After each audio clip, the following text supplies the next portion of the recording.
L'area oggetto di studio è localizzata nel settore meridionale della città. È uno dei primi interventi realizzati dall'Istituto Autonomo Case Popolari nell'ambito della gestione in casa a Roma. Lo schema urbanistico originario, oggi fortemente compromesso per la sua incompleta attuazione, prevedeva l'aggregazione di differenti tipologie edilizie impostate su un asse proveniente dalla Basilica di San Paolo. Entrando incontriamo il lungo edificio in linea e la prospettiva si chiude sulle torri stellari che costituiscono l'elemento più riconducibile di tutto l'insediamento. Il progetto di rigenerazione si è articolato su alcuni ambiti prioritari che hanno riguardato, accanto al potenziamento dei servizi, la mobilità. La mobilità attraverso una nuova viabilità esterna al quartiere e la realizzazione di nuovi parcheggi e di nuovi assi di percorrenza veicolare. Le modifiche intervenute con il tempo sulla viabilità e sul tessuto edificato hanno definitivamente alterato i rapporti tra gli spazi e la funzionalità delle aree verdi e pedonali e la non differenzializzazione degli spazi aperti. Ed è proprio su questo aspetto che verte il progetto. Come un nastro che scivola all'interno del tessuto edilizio resistente e storico, il progetto lega spazi ormai isolati dal tempo e dal maluso attraverso la riconnessione delle aree circostanti e la riconfigurazione degli obiettivi del progetto originale. I temi della rigenerazione urbana, ambientale, sociale ed economica hanno costituito infatti un orizzonte di riferimento cui rapportarsi, del tutto in linea col concetto di qualità urbana e sostenibilità, nella sua dimensione complessa e multidimensionale, ovvero secondo un fondamento che sia non soltanto tecnico e scientifico, ma anche socio-economico, filosofico ed estetico. In contrapposizione al nastro che si insinua fluente nel progetto, il verde gioca con fasce orizzontali che attraversano l'edificato, scandendo ritmicamente gli spazi pubblici e semiprivati.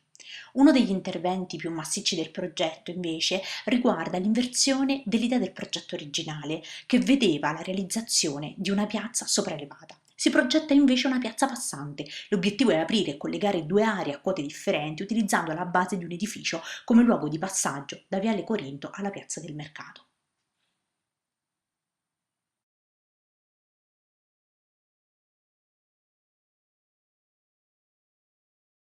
Dont le schéma urbain s'inspire de la charte d'Athènes. C'est un ensemble comprenant une école, un parc et 1300 logements, répartis dans 8 barres d'immeubles.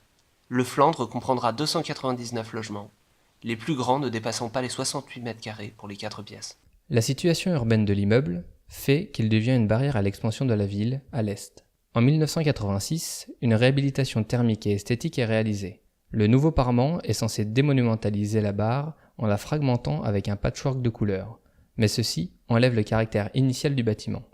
De nos jours, l'immeuble est de moins en moins occupé car les appartements ne sont plus adaptés aux attentes contemporaines et le parking immense, en se vidant, est devenu un lieu de squat et de trafic. Notre intervention se déroule en 3 phases. La première, requalifier les abords de l'immeuble en structurant la rue de Paris avec des nouveaux logements, qui permettront d'étendre et de redynamiser l'est de la ville. La deuxième, lier l'est de la ville et la zone verte par un cheminement piéton qui traverse la barre. La troisième consiste à dédensifier la barre en créant des logements adaptés aux besoins d'aujourd'hui en termes de surface et de confort. Notre but a été de créer un étage courant avec 4 typologies de logements par palier, du T1 au T4, comprenant de nouvelles orientations et des espaces correspondant aux besoins et demandes actuelles. Ensuite, sur les pignons, au dernier étage et au rez-de-chaussée, nous avons disposé les duplex. Un traitement des façades était nécessaire pour unifier l'apparence de la barre dans l'esprit originel de Marcel Lotz. Nous avons alors supprimé tous les ajouts en façade de la réhabilitation de 1986, puis installé un nouveau parement avec isolation, reprenant le principe minéral des immeubles d'origine en panneaux de silex et béton. Ces nouveaux panneaux en béton brut teintés dans la masse sont des moulages en négatif des anciens panneaux d'origine. La nouvelle isolation, elle, permet d'atteindre des performances thermiques actuelles.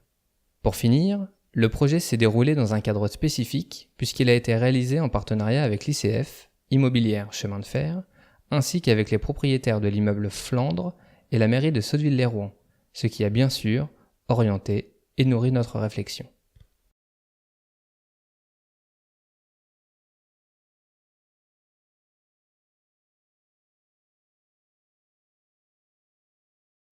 Donc c'est quoi la muraille de Chine? C'est un bâtiment situé à Clermont-Ferrand, atypique par son gabarit puisqu'il fait 320 mètres de long sur 9 mètres de large, uniquement d'habitation qui regroupe les ménages les plus démunis.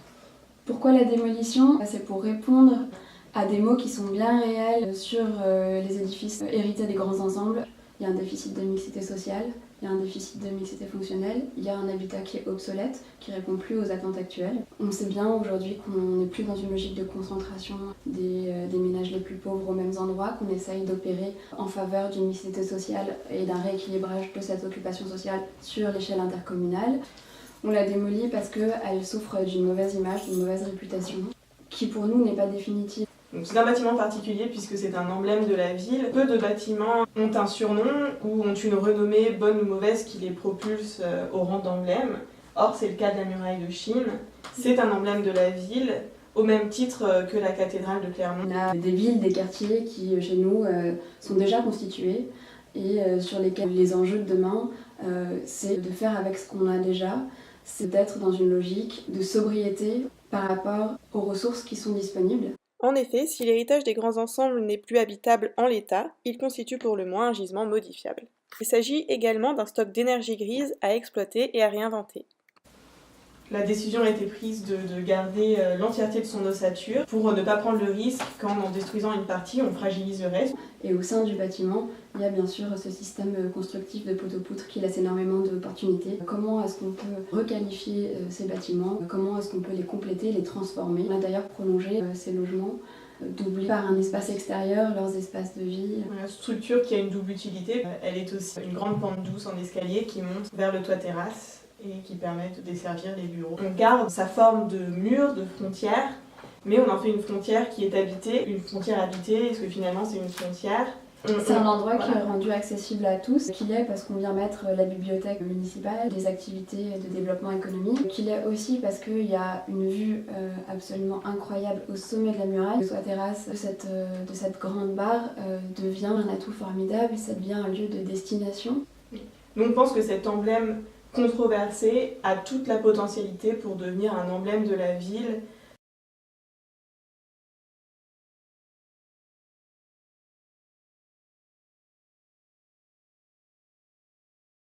Bonjour, je me présente Quentin Guillemot, je viens de l'école de l'ENS à Nantes. Je vais vous présenter mon PFE nommé Épaisseur contemporaine. Donc, voici le site du projet. C'est la tour du Doubs. C'est une tour qui a été construite dans les années 70. Et ici on est dans le quartier de Bellevue, l'un des plus grands quartiers d'habitat social de Nantes.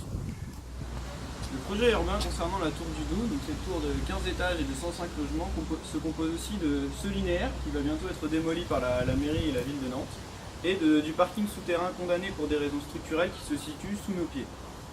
Le projet est relié directement au centre-ville via l'arrêt de tram de la ligne principale de Nantes. L'une des plus grosses problématiques de ce site est sa différence de niveau entre la rue secondaire qui se situe ici, la rue du Doubs, et le collège qui est juste à côté, et la place des Lauriers qui se situe à un niveau supérieur et qui est reliée par le tramway que l'on a vu avant. Le projet urbain traite de la tour du Doubs et de la place des Lauriers. La place des Lauriers est une place en deux hauteurs, avec la partie haute et une partie basse qui vient naître de la déconstruction du parking souterrain existant. La partie basse est végétalisée dans la continuité d'un jardin existant. On a la rue secondaire, la rue du Doubs, qui se situe derrière le linéaire, qu'on vient mettre en valeur en venant y implanter des traversées et en supprimant les grandes hauteurs du linéaire en des hauteurs plus petites. La tour du Doubs est quant à elle grignotée de part et d'autre pour pouvoir montrer à la ville toutes les activités qui y regorgent. On a une serre qui se situe au dernier étage, des paliers double hauteur dans les niveaux intermédiaires et un grand hall traversant qui donne à voir depuis l'arrêt de tram. Outre ces percements sur la tour, mon projet traite d'une épaisseur que l'on vient rajouter à la tour existante. Épaisseur qui vient reprendre à la fois les pièces humides et des espaces extérieurs à tous les logements. Cette épaisseur permet également de rajouter et de mixer les typologies en agrandissant les typologies existantes et en proposant de nouvelles typologies plus grandes. Pour finir, comme on peut voir cette maquette, on a bien maintenant un espace végétalisé protégé de l'espace urbain des nuisances sonores, un espace urbain qui donne directement vers l'arrêt de tram, une tour du Doubs qui est recomposée avec vraiment un socle d'activité et poreux et transparent en sa base, et une façade qui retranscrit toutes les activités qui puissent y passer, avec ces espaces communs qui sont visibles depuis l'extérieur et qui donnent de vrais espaces à vivre pour les habitants de la tour, et une grande serre qui ouvre le grand paysage lointain vers les vues vers la Loire.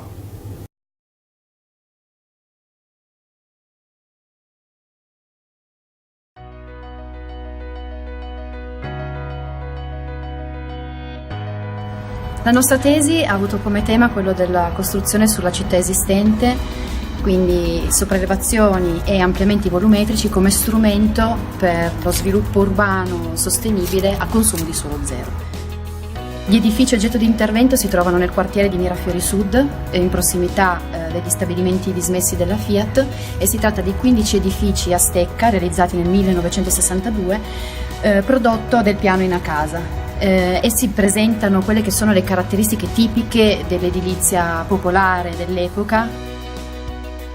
In generale, appunto, gli aspetti di intervento hanno toccato varie tipologie di intervento, quali l'aspetto sociale, l'aspetto distributivo e funzionale del quartiere e ovviamente anche poi l'aspetto architettonico, sia per quanto riguarda un recupero e una ristrutturazione degli edifici, sia per quanto riguarda le aree verdi e permeabili. Abbiamo poi scelto di proporre 3 scenari di intervento, proprio perché il quartiere è ancora abitato, è abitato ovviamente, quindi abbiamo considerato il fatto che gli inquilini potessero avere delle diverse esigenze che quindi vanno a influenzare quello che può essere un intervento di tipo architettonico. I 3 scenari proposti quindi rispecchiano quelli che sono un intervento più o meno invasivo sul quartiere. Questi scenari sono palazzitismo, metamorfosi urbana e commistione su accordo, i quali appunto risentono di quelle che sono un intervento più o meno forte.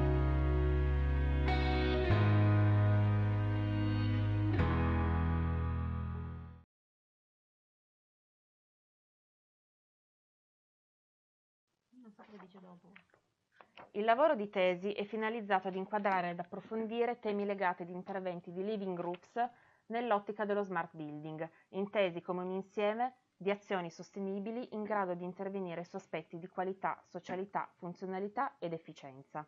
Lo scopo è stato quello di perseguire una rigenerazione del patrimonio edilizio esistente, in particolare quello residenziale pubblico, attraverso lo sfruttamento delle coperture con operazioni di sopraelevazione ed utilizzo di sistemi costruttivi di prefabbricazione leggera in legno, permettendo in questo modo un aumento dello spazio abitabile a consumo di suolo zero, con un miglioramento delle prestazioni ed una valorizzazione del contenuto.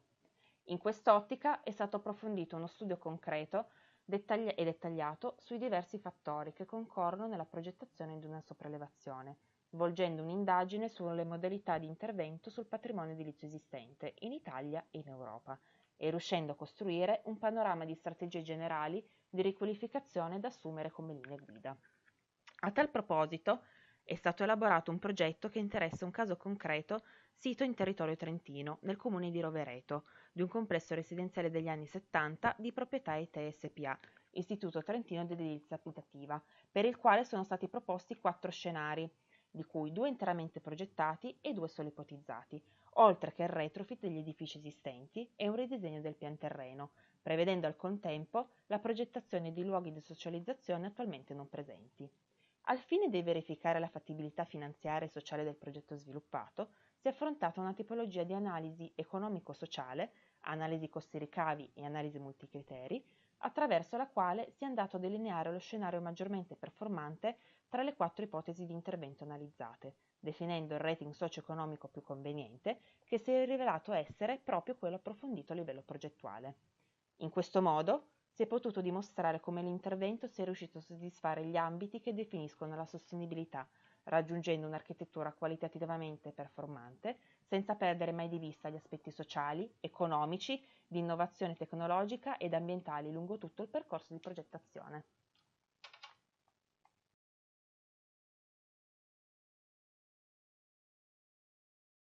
Bonjour à tous, je me présente, je m'appelle Juliette Chevrier, je suis diplômée de l'École nationale d'architecture de Normandie, où j'ai passé mon projet de fin d'études en juillet 2015.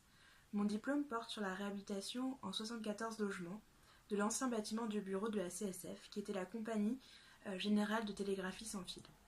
Ce bâtiment a été conçu par l'architecte français Jean Dubuisson en 1900 et construit en 1964 à Rocancourt, qui est une commune des Yvelines, en Île-de-France, située à environ 15 km de Paris. Si le choix du titre du projet s'est porté sur tram travaillé, tram habité, c'est parce que la problématique de l'adaptation d'anciens bureaux à un programme de logement s'est vite imposée. En effet, dès le début de la réflexion, il a fallu trouver un procédé permettant de faire évoluer le programme tout en respectant le travail de Jean Dubuisson. C'est l'étude précise de l'existant qui a suggéré les premières pistes de réponse à cette problématique. En effet, 4 caractéristiques remarquables du bâtiment ont été étudiées et transformées en outils de projet. Ces caractéristiques sont la trame principale, qui est une trame en béton armé poteau-poutre, créant des modules de 7,20 m par 7,20 m, la trame secondaire, qui est une ossature métallique en façade supportant le mur rideau, sur lequel est aussi greffée une épaisseur en aluminium de brise-soleil. Cet ensemble de trames secondaires, c'est ce qu'on appelle la trame écossaise, qui est vraiment symbolique du travail de Jean Dubuisson, et dont on peut apercevoir une des strates derrière moi en maquette. Il y a aussi dans les caractéristiques le principe distributif et le principe de composition. C'est vraiment l'adaptation de ces 4 points qui au départ étaient conçus pour un immeuble de bureau qui a permis littéralement d'intégrer une nouvelle trame invitée dans la trame ancienne de bureau. Et ceci avec le parti pris de garder intacte la trame écossaise, donc on voit derrière moi, de Jean Dubuisson, qui est vraiment un symbole de son travail. Ainsi, il a été possible de transformer l'existant et lui donner une seconde vie tout en respectant son identité architecturale.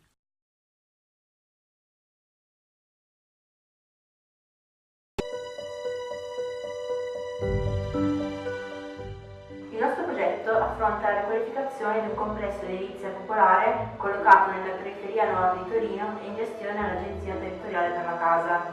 L'intervento si articola mediante 3 principali strategie. Nell'attacco a terra del complesso, con l'apertura del lotto, per mediare l'avvicinamento dalla città agli edifici e aumentarne la relazione. Viene quindi creata una piazza posta su via Bologna a un livello inferiore rispetto al piano stradale. All'interno della piazza vengono quindi inserite nuove funzioni al fine di integrarle a quella attuale residenziale e insediate nuove popolazioni grazie alla realizzazione in sopraelevazione di residenze temporanee. Nello specifico vengono realizzate una residenza universitaria con camere di diversa tipologia e delle residenze temporanee caratterizzate da alloggi di diversa metratura, flessibili e adattabili a residenze degli utenti. Infine gli interventi sugli appartamenti esistenti tramite l'incremento delle prestazioni energetiche dell'involucro edilizio e il miglioramento della qualità abitativa degli appartamenti con l'addizione in facciata di serre solari, cercando così di demolire l'immagine stereotipata dell'edilizia popolare. Infine è stata posta l'attenzione sulle fasi di realizzazione dell'intervento, pianificando il cantiere in modo da consentire agli abitanti di abitare comunque all'interno del complesso.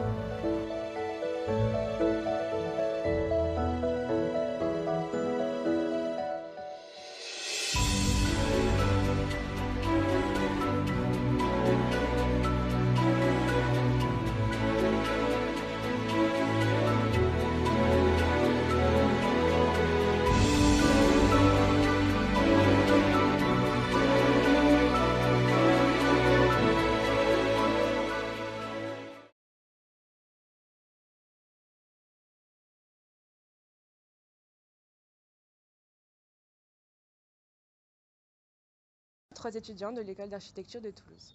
Notre projet de fin d'études portait sur la réhabilitation de la résidence Belle-Paul, une copropriété de 350 logements conçue par Robert Louis-Val, située dans l'Est toulousain à la Côte-Pavée. Comment revaloriser un patrimoine en concertation avec les habitants? L'enjeu est double. Respecter les attentes des habitants et les principes architecturaux et urbains liés au site. La copropriété souffre d'un état de détérioration généralisée qui a motivé les copropriétaires en 2015 à réaliser un audit énergétique. Les habitants jugeant cette analyse inadaptée, c'est en 2017 que se crée une convention entre l'école d'architecture de Toulouse et la copropriété. Tout commence avec la visite de 6 appartements.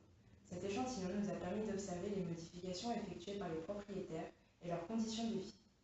Nous avons ensuite établi un diagnostic des pathologies de la résidence et de ses valeurs patrimoniales dans le but de les revaloriser. Avec des entretiens, nous avons hiérarchisé les opérations nécessaires à réaliser. La méthodologie est fondée sur la formulation de scénarios. La pluralité des solutions architecturales permet d'envisager un projet adapté à l'environnement, à l'existant et aux exigences des habitants. Un inventaire a été réalisé pour informer l'usager des capacités d'adaptation de son logement et des détails techniques pour l'amélioration du confort thermique, acoustique et habité.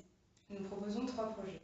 Le jardin de la Belle Paule, habiter les sous-bassements et atteindre le toit, qui résolvent les dysfonctionnements majeurs de la résidence.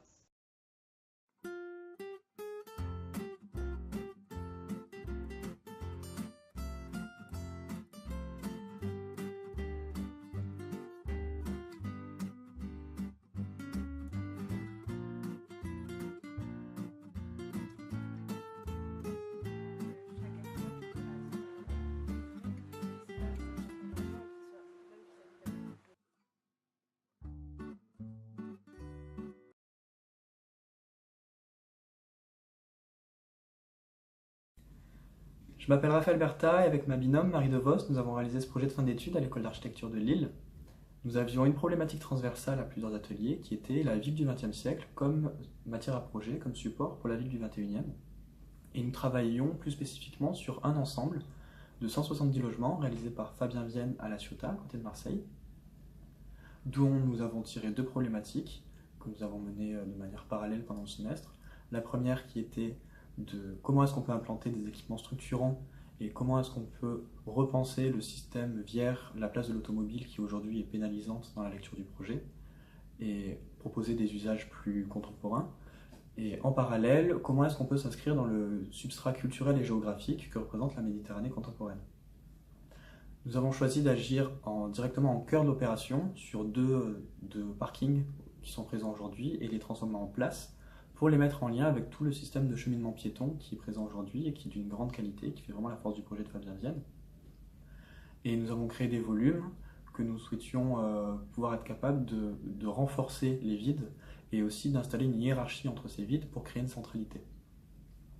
D'un point de vue architectural, nous sommes appuyés sur la lecture double qu'on peut avoir du projet de Fabien Vienne, où il met en place une trame, un système poteau-dalle, et en fait il fait un remplissage de parpaings, donc on a une lecture non pas d'une trame, mais juste de volumes cubiques, de murs percés.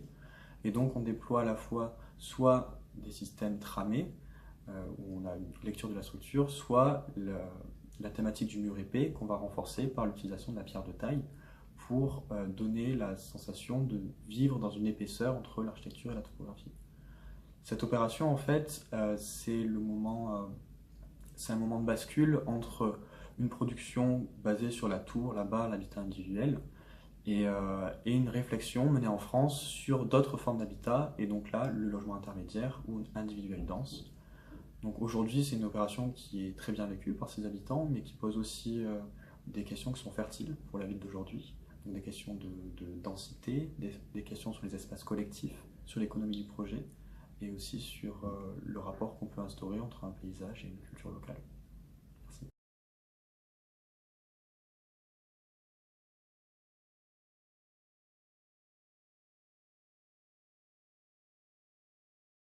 Nous sommes Noémie Bernard et Corentin Carré, tous 2 diplômés de l'École nationale supérieure d'architecture de Marseille. Nos PFE ont porté sur la reconversion de 2 villages de vacances conçus dans les années 70. Ces 2 villages de vacances font partie d'un ensemble d'une vingtaine d'opérations construites dans l'unité touristique Le Cat Barcarès entre 1967 et 1976 par Georges Candilis lors de l'aménagement touristique du littoral du Languedoc-Roussillon. Le village de vacances Les Carats à Port-le-Cat est le premier construit sur l'unité touristique entre 1967 et 1970, tandis que celui des Portes du Roussillon, situé à Port-Barcarès, était le plus grand village de vacances de France au moment de sa construction entre 1971 et 1973. À l'origine, l'objectif des vacanciers était de se dépayser, alors qu'aujourd'hui, ils souhaitent en plus avoir le confort de chez eux. Ces villages ayant été conçus par Georges Candilis comme des toiles de tente en dur, les logements étaient seulement faits pour y dormir. Ainsi, le sujet de nos PFE était d'adapter ces villages au mode de vie actuel en réaménageant et assemblant les logis entre eux, tout en maintenant la logique d'assemblage mise en place par Georges Candilis. En effet, il a un principe de composition travaillé à plusieurs échelles. D'abord, il crée les blocs fonctionnels correspondant aux pièces qu'il assemble pour former les logis qu'il nomme unités familiales. Ces derniers sont regroupés pour composer le village. À partir de ces blocs, nous en avons déterminé des nouveaux pour recomposer les logements. Les 2 villages de vacances sont différents sur plusieurs points influençant le projet. Les Portes du Roussillon ont la particularité d'avoir une double circulation avec une rue basse et une rue haute pour desservir tous les logis, tandis que les Carats se composent de plain-pied. Ce dernier est inscrit au monument historique, protégeant les façades ainsi que les toitures des logis, alors que le village des Portes du Roussillon est labellisé au patrimoine du XXe siècle, facilitant la modification des façades.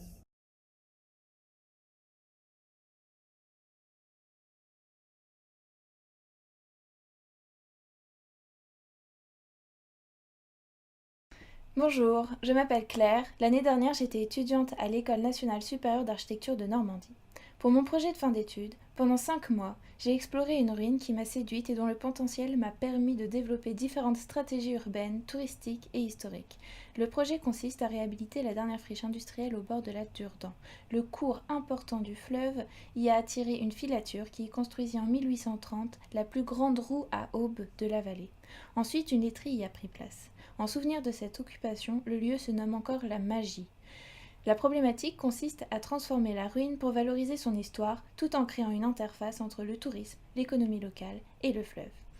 La Magie se trouve aux portes de Canibarville, en proximité des falaises de la Côte d'Albâtre et de différents grands équipements touristiques dont une base de loisirs qui lui fait face. Le paysage y est remarquable pour la forte densité de maraîchage. Par ailleurs, la centrale nucléaire dynamise l'économie locale. L'analyse de ces différents éléments ont permis de lister divers manques. Finalement, la programmation consiste à créer un carrefour des activités touristiques, créer un lieu d'hébergement sous différentes formes qui manquent pour l'activité touristique, créer un lieu de travail pour les agents EDF qui ont besoin d'un nouvel espace de formation, créer un foyer des produits agricoles, premier lieu de vente en commun et médiatisation de l'économie maraîchère, développant un tourisme agricole. De plus, la communauté de communes a pour projet de réaliser une tour belvédère et une digue-pont au centre de la base de loisirs. J'en propose une version qui relie l'entrée du lac avec celle piétonne du projet. Tout cela est dessiné de manière à mettre en scène le lieu, sa réhabilitation permettant de retracer sa propre histoire. 2 éléments architecturaux marquants sont reconstruits dans le projet de manière à autonomiser le site en énergie et de créer 2 icônes industrielles, la roue à aubes et la chaufferie. Ensuite, nous valoriserons l'état de ruines des bâtiments principaux, créant des logements dans la ruine, avec leur propre structure et étanchéité. Le matériau ajouté est le bois, une essence locale qui sera brûlée en surface de manière à le distinguer de la structure en bois existante. Je n'en dirai pas plus dans cette vidéo, alors je vous invite à découvrir davantage sur la fiche. Bonne visite!